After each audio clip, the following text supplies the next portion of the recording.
Ya, Assalamualaikum warahmatullahi wabarakatuh.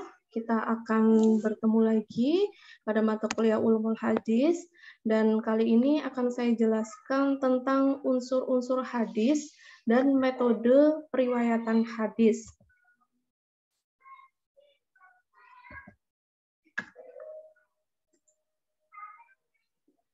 Yang berikutnya adalah unsur-unsur hadis. Ketika kita membicarakan tentang unsur-unsur hadis, maka yang ada pada hadis yang pertama adalah sanad. Apa yang dimaksud dengan sanad? Sanad merupakan mata rantai para perawi hadis yang terhubung sampai kepada matan hadis. Jadi ini ada tangga atau rantai yang menghubungkan para perawi hadis sampai pada matan atau isi hadis. Nah, kemudian sanad ini digunakan sebagai salah satu tolak ukur sahih atau dhaifnya suatu hadis. Jadi nanti kita akan bisa menilai hadis itu bisa dikatakan sahih atau hadis itu bisa dikatakan dhaif ketika sanadnya itu bersambung. Ketika sanadnya bersambung, maka ada kemungkinan besar hadisnya adalah hadis yang sahih. Walaupun nanti ada faktor lain yang menyebabkan hadis itu sifatnya dhaif. Kemudian, jika ada salah satu perawi yang fasik atau tertuduh dusta, atau bisa jadi tidak bertemu langsung atau muttasil, ini status hadisnya menjadi dhaif. Jadi, kriteria-kriteria dhaif salah satunya adalah ketidaksambungan sanad atau tidak bertemunya antara perawi yang satu dengan perawi yang lain sehingga hadisnya ini munqati atau terputus. Ada juga yang menyebabkan hadis dhaif itu ketika perawinya dari dirinya sendiri itu dia mempunyai sifat yang fasik atau tertuduh dusta. Berikutnya adalah matan. Yang dimaksud dengan matan itu adalah materi atau isi berita hadis yang datang dari Nabi Muhammad SAW. Nah, materi atau isi berita hadis ini itu bisa berupa ucapan Nabi, qauli, atau fi'li perbuatan Nabi, atau takrir ketetapan Nabi. Jadi materi atau isinya tidak selalu apa yang dibicarakan oleh Nabi. Bisa jadi perbuatan ini juga termasuk ke dalam sebuah matan hadis. Nah, matan ini isinya kajian syariat Islam. Jadi apapun yang terkandung dalam suatu matan hadis, ini bisa jadi sebuah petunjuk syariat. Karena apapun yang dikeluarkan oleh Nabi, itu sifatnya adalah sesuatu yang harus kita ikuti. Kalau nanti ketika diteliti, hadisnya adalah hadis yang sahih. Berikutnya ada yang dinamakan dengan perawi atau mukharrij. Ada yang mengatakan perawi, ada yang mengatakan mukharrij. Nah, bedanya apa? Biasanya orang mengatakan perawi atau rawi itu orang yang menyampaikan atau meriwayatkan hadis. Yang menyampaikan hadis itu namanya adaul hadis. Nah, ini dari seorang guru kepada orang lain yang terhimpun dalam sebuah buku atau kodifikasi hadis. Jadi yang dikatakan rawi ini adalah orang-orang yang menyampaikan hadis, baik di tingkat pertama, kedua, ketiga, dan seterusnya kepada orang lain. Dia mendapatkan hadis itu dari gurunya, kemudian dia sampaikan kepada orang lain. Nah, tingkatan-tingkatan ini kita sebut sebagai perawi atau rawi. Nah, kemudian apa yang dikatakan dengan mukharrij? Sebenarnya mukharrij ini juga perawi. Tapi orang ketika dikatakan sebagai mukharrij, ini orang yang menyebutkan hadis dalam sebuah kitab yang dikodifikasinya, lengkap dengan menyebutkan sanadnya. Contohnya adalah Sahih Bukhari. Dalam kitab Sahih Bukhari, Al-Bukhari ini termasuk seorang mukharrij.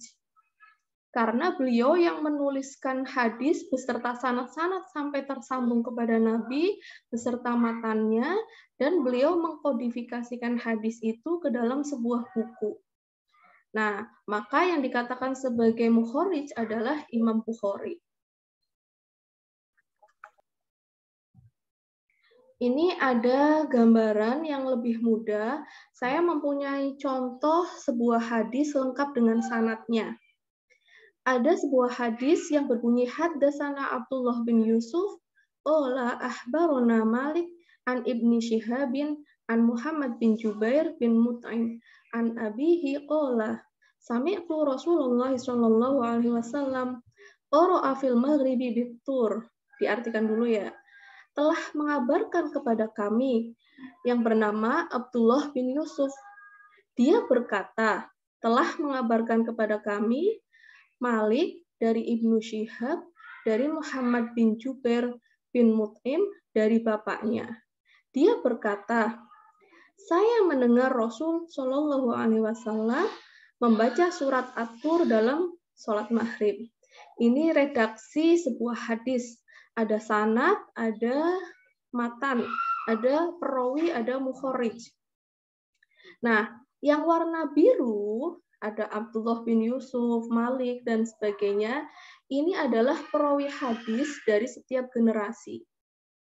Itu ya. Jadi dia berasal dari generasi tabi'ut tabi'in, tabi'in, kemudian generasi sahabat, sampai pada Rasul. Kemudian yang warna hijau, qara'a fil maghribi bit-tur, ini adalah matan atau isi hadis. Apa yang disampaikan Rasulullah, matannya itu ada pada warna hijau. Nah, warna kuning ini adalah Rasulullah yang memberikan matan hadis. Kemudian ada warna pink, ini adalah perawi yang menjadi mukharij hadis dalam kitabnya. Biasanya kita temui dalam buku-buku itu rawahu al-Bukhari, rawahu al-Muslim, rawahu Ibnu Majah, itu adalah seorang mukharij hadis. Gitu ya. Nah, kita lihat versi vertikalnya. Nah, ini ada sebuah matan hadis, qara'a fil maghribi bit-tur. Kemudian kita urutkan qara'a fil maghribi bit-tur, ini adalah sabda Rasul. Diucapkan oleh Rasulullah. Kemudian Rasulullah menyampaikan kepada Jubair. Berarti Jubair ini adalah sahabat. Gitu ya. Nanti kita teliti dalam rijalul hadis, apakah Muhammad ini masih golongan sahabat atau sudah golongan tabi'in? Karena bisa jadi dalam satu sanad hadis ini itu ada dua kategori generasi atau dua kategori tobakoh. Kalau kita belum melakukan penelitian hadis, maka kita tidak tahu.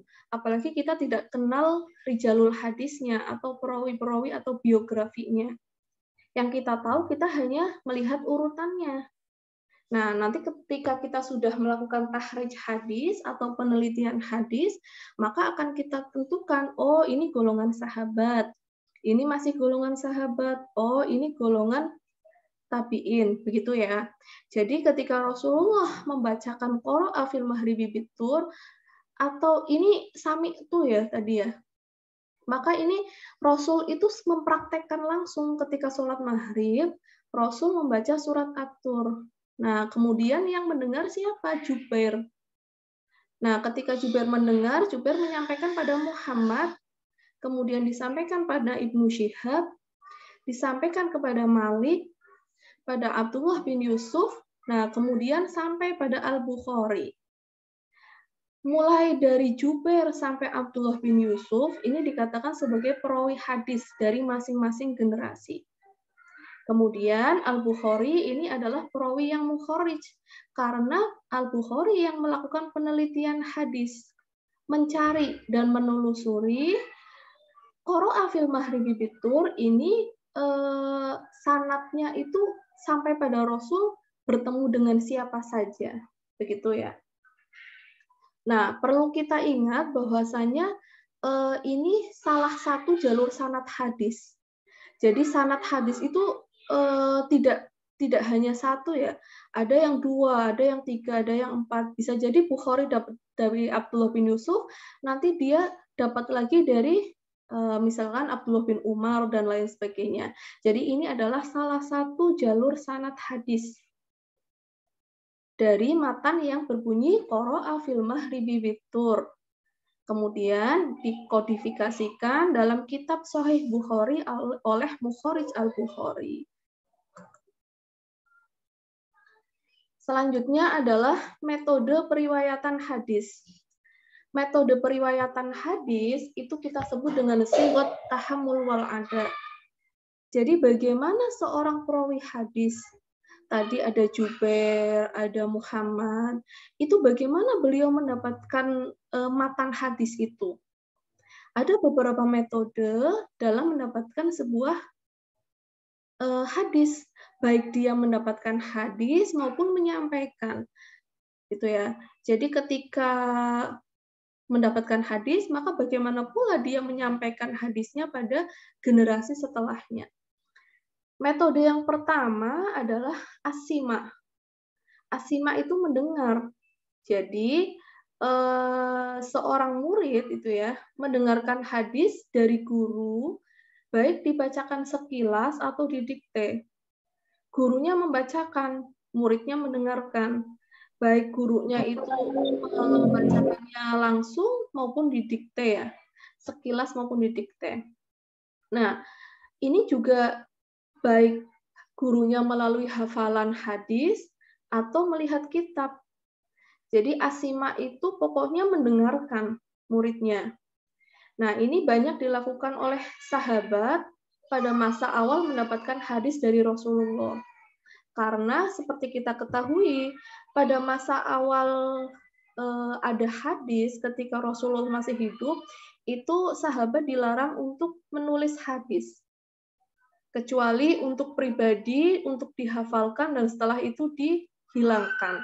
Jadi memang hadis ini tidak ada penulisannya. Semuanya disampaikan lewat hafalan mayoritas dan kemudian dihafalkan langsung oleh muridnya. Nah, untuk lambang periwayatannya, nanti kita ketahui ketika kita menemukan sebuah hadis gitu ya. Ini sifatnya tidak saklek, tapi mayoritas begini. Jadi ketika kita mendengar suatu hadis atau melihat suatu hadis, kok bahasanya sami'tu, haddasana, haddasani, an, qola, haka, inna fulanan qola, gitu ya. Ini merupakan hadis-hadis yang disampaikan melalui metode asima. Sami'tu, saya mendengar, haddasana, gitu ya. Menyampaikan kepada kami, haddasani menyampaikan kepada saya, an dari qola berkata, haka bercerita, inna fulanan qola sesungguhnya seseorang berkata. Ini adalah metode asima. Metode asima ini dikatakan sebagai metode yang paling valid gitu ya. Jadi metode yang paling baik dan metode yang paling dianggap sahih adalah metode asima. Yang kedua ada metode al-ard. Kita kenal dengan metode sorogan. Jadi seorang murid membacakan hadis di hadapan guru, baik melalui hafalan murid atau melihat kitab. Jadi muridnya sudah tahu dulu ada sebuah hadis, kemudian dihafalkan, atau dia mendapatkan sebuah hadis dalam tulisan lembaran, gitu ya. Kemudian dilakukan setelah masa kodifikasi hadis. Ini kebanyakan dilakukan setelah masa kodifikasi hadis. Jadi sudah ada banyak teks hadis ya. Nah, lambang periwayatannya ahbarona, ahbaroni. Ahbarona itu adalah mengabarkan kepada kita. Ahbaroni mengabarkan kepada saya. Nah, nanti kalau menemukan hadis modelnya ada ahbarona, ahbaroni, ini bisa jadi kemungkinan metodenya menggunakan al-arab. Selanjutnya adalah al-ijazah. Ijazah itu izin. Izin dari guru hadis kepada muridnya untuk meriwayatkan sebuah hadis atau kitab yang diriwayatkan darinya. Padahal muridnya tidak mendengar atau membacakan hadis di hadapannya. Jadi tiba-tiba saja langsung gurunya memberikan ijazah sebuah hadis kepada sang murid. Walaupun muridnya belum pernah menghafalkan, belum pernah mendengar, atau menerima hadis tersebut. Tapi karena gurunya percaya, maka diberikan ijazah. Ini banyak juga dilakukan setelah masa penulisan hadis dalam lembaran dan setelah kodifikasi hadis. Ini berarti masa-masa tabi'in juga ya. Masa tabi'in, masa tabi'ut tabi'in, ini banyak menggunakan metode al-ijazah. Lambang periwayatannya menggunakan anba'ana, anba'ani. Anba'ana itu mengabarkan ya, bisa jadi mengabarkan, memberikan memberitahukan kepada kita, memberitahukan kepada saya.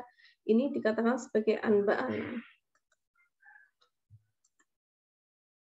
Kemudian ada juga metode al-munawalah. Metode al-munawalah ini adalah metode di mana guru menyerahkan kitab atau lembaran catatan hadis kepada muridnya agar diriwayatkan dengan sanad darinya. Jadi langsung diberikan saja. Gitu. Kalau ijazah itu berarti sang guru memberikan kata-kata pengantar bahwasanya saya memberikan ijazah. Tapi kalau al-munawalah ini ya hanya langsung menyerahkan saja, menyerahkan catatan hadis gitu ya kepada muridnya tanpa berkata apa-apa. Lambang periwayatannya bisa anba'ana, anba'ani, atau akhbarona, akhbaroni. Ini ketika kita menemui hadis yang bunyinya begini, ada kemungkinan menggunakan metode al-munawalah. Nah, macam-macam al-munawalah itu ada 3. Yang pertama, ketika munawalah disertai dengan ijazah dan penjelasan naskah. Ini tidak jauh berbeda dengan metode al-ijazah ya. Jadi ada ulama hadis yang tidak membedakan antara al-munawalah ijazah dengan metode ijazah. Nah, berikutnya ada munawalah dengan ijazah, tapi tidak pakai penjelasan naskah. Kalau yang pertama tadi, naskah hadisnya dijelaskan atau disarah oleh gurunya. Yang kedua tidak, jadi hanya langsung diberikan. Nah, yang ketiga, munawalah tidak pakai ijazah. Nah, ini yang kemudian para ulama hadis memandang bahwasanya munawalah yang tidak memakai ijazah, ini tidak sama dengan ijazah, maka mengandung cacat, tidak untuk sarana periwayatan. Jadi karena dianggap cacat, maka bentuk bentuk penerimaan dan periwayatan hadis menggunakan al-munawalah tanpa ijazah tidak bisa digunakan untuk kategori hadis yang sahih. Selanjutnya ada al-mukatabah. Mukatabah ini muhaddis menulis hadis lalu mengirimkan kepada muridnya. Jadi ini bisa dikatakan guru menulis hadis kemudian mengirimkan. Jadi teksnya saja yang dikirimkan. Nah, ini lambang periwayatannya bisa haddasana, akhbarona, kataba ilayya, ini kurang ke bawah ya.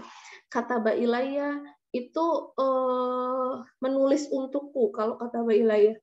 Jadi ini gurunya memberikan teks hadis. Ada 2 bentuk, bisa disertai ijazah, bisa tidak disertai. Tapi karena mukatabah ini lebih baik dibandingkan munawalah tanpa ijazah, maka tetap boleh untuk sarana periwayatan hadis, walaupun mukatabah tanpa ijazah. Kemudian berikutnya adalah al-i'lam. Al-i'lam itu pemberitahuan. I'lan ya. I'lan pemberitahuan dari seorang muhaddis atau guru kepada pencari hadis bahwa hadis atau kitab yang ditunjuknya adalah hadis atau kitab yang telah didengarkan dari seseorang tanpa disertai izin periwayatan. Itu. Jadi hanya memberitahukan saja ini ada sebuah hadis atau kitab hadis gitu ya. Dan ini sudah pernah didengarkan tanpa izin periwayatan. Jadi hanya mengetahui saja, ini tingkatannya termasuk rendah ya, karena hanya pemberitahuan saja. Lambang periwayatannya sama dengan al-ijazah. memberitahukan pada muridnya gitu ya, bahwasanya ini ada sebuah hadis. Yang terakhir, yang ketujuh ya, ada al-wasiyah. Wasiyah ya wasiat.